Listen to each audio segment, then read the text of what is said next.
All righty, everyone. It is Wednesday. We are on episode number 2, and Anna and I are going to talk about some creative deals we have done, kind of thinking outside the box.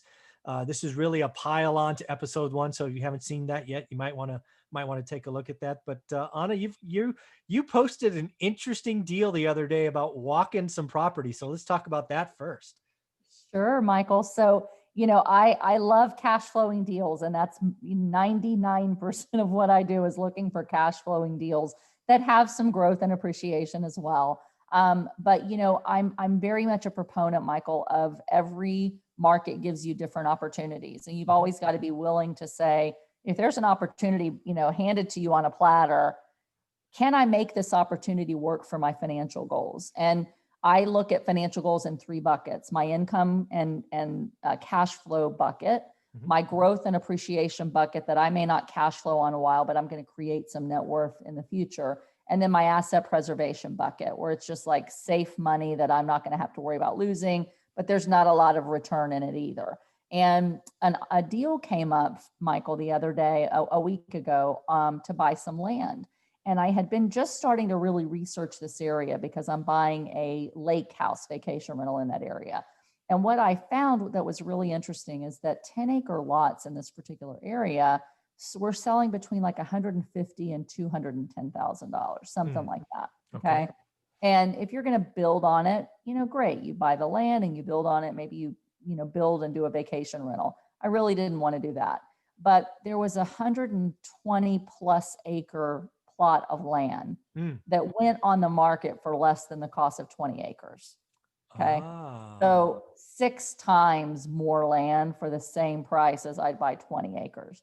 And in this particular area, views is really important. The better the views, the better the price of the land.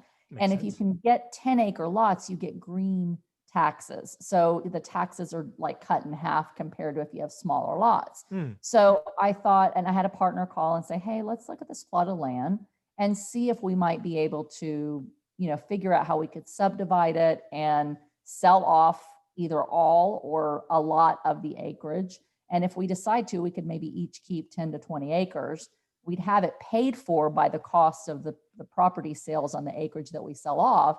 And then maybe even be able to afford to then build our own cabins on that lot, basically all for free, and turn those into Airbnb units or just free second homes that we didn't have to pay anything for and can enjoy the rest of our lives. So, as we were thinking about what can we do with this land, it's like, okay, it might not be income right away, but it's a growth and appreciation play.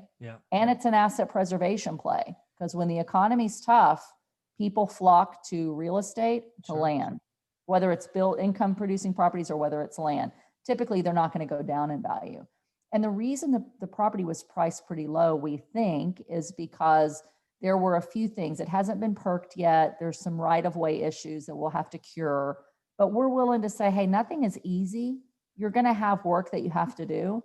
But if you've got so much potential upside, then you might as well try. Yeah. What else you got going on? You got nothing else going on, Anna.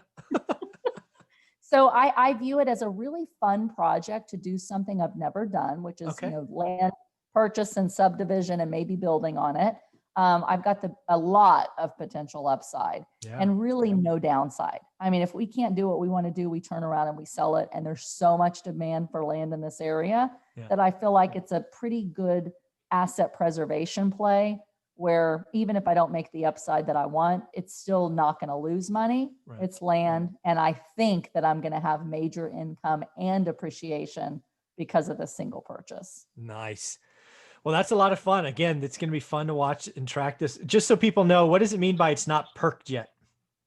So when you have land that doesn't have public water and sewer, you basically have to have a test of the soil that basically they've got to make sure that when they have water or waste coming down into the ground, because you have to have a septic system for the sewer and a well system for the water. They want to make sure that the waste and the water percolate enough that it's going further, far enough down into the ground, essentially, that it's going to be safe to be able to have a sewage system and well system. And if the land doesn't perk properly or percolate properly, then you can't build on it because you can't put a sewage system in it. So it's important to make sure that when you're writing offers on land, that they have a contingency of the land has to perk.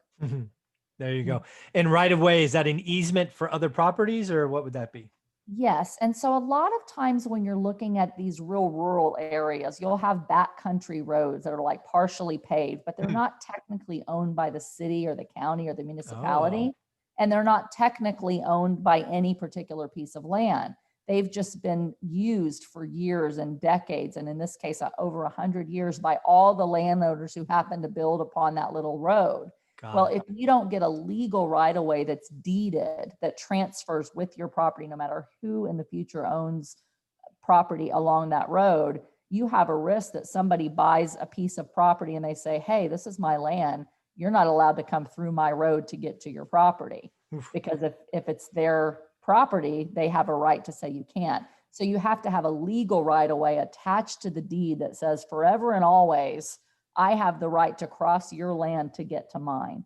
And so you've got to make sure that anytime you buy land, anyone else's land that you cross, and it's the same thing with, sometimes you have commercial buildings where they share a parking lot. And you have to enter one parking lot to get to your own.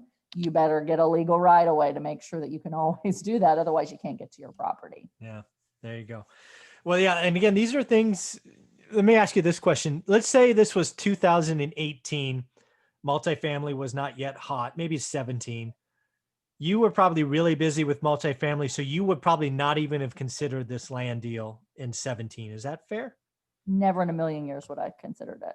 Yeah. And the reason I asked it that way is just because sometimes in markets where it's, your box is hard, like ours have been this year, we're just creative enough to keep looking in other areas. Right. Yeah, not for everyone though. Not. Go ahead. True. And again, the main reason I wouldn't have considered it, Michael, is because I knew what my financial goals were. I'm looking to replace my income and retire.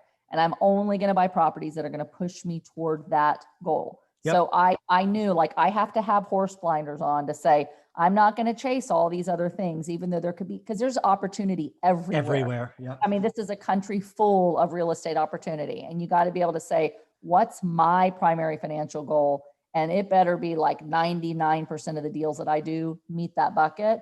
And only I bought a beach house that didn't meet the bucket, but it served another purpose. So right now it's like, okay, I really have my income needs met, but I'd still like more income. But now I'm kind of moving toward, now let's focus on a few things that really have appreciation, even if I might have to sit on it a couple of years and not make any cash on it and pay out for the mortgage payment on the land or whatever. So you got to have your income needs met really well before you even consider the kind of deals where you're sitting on a property and you're having to pay out cash every month until you develop it and do your business plan. Yeah, I just wanted because I'm a little bit afraid that people are going to hear episode 1, now hear episode 2, and they're going to be like, I don't want to buy cash flow. I want to go buy land and be like on. I'm like, no, that's not what we said.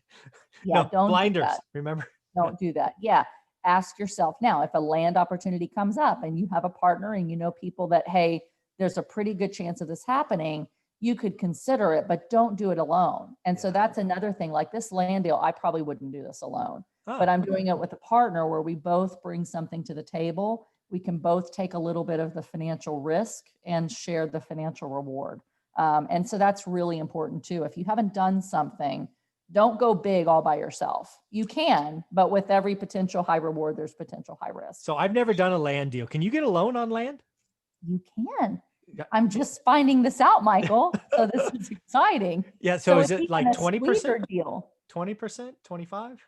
I've talked to different lenders and they're all over the place. Really? Okay. So I can go private and get an interest-only loan and borrow the cost of the land plus the cost to develop it. So that's pretty attractive. Ooh, yeah. Or you can go to a lender who will do like 65% of the land value. So it's like commercial. Land, yeah. Like commercial. Or you could have them do a perspective. What will it be worth in the future? Yeah, and they might value, do like 80% of what they think it might be. And then do draws as you do the work to develop it. So not terrible, but the rates are definitely much higher than they are for multifamily and cash flowing investments because the bank has more risk. Yeah, you would think that would make sense. Yeah. Okay. Well, very, very cool. It's going to be fun to watch this evolve over the next year or so. Yeah, I'm excited to come back and bring you an update. Very cool. Thank you very much. And we will do episode number 3 shortly.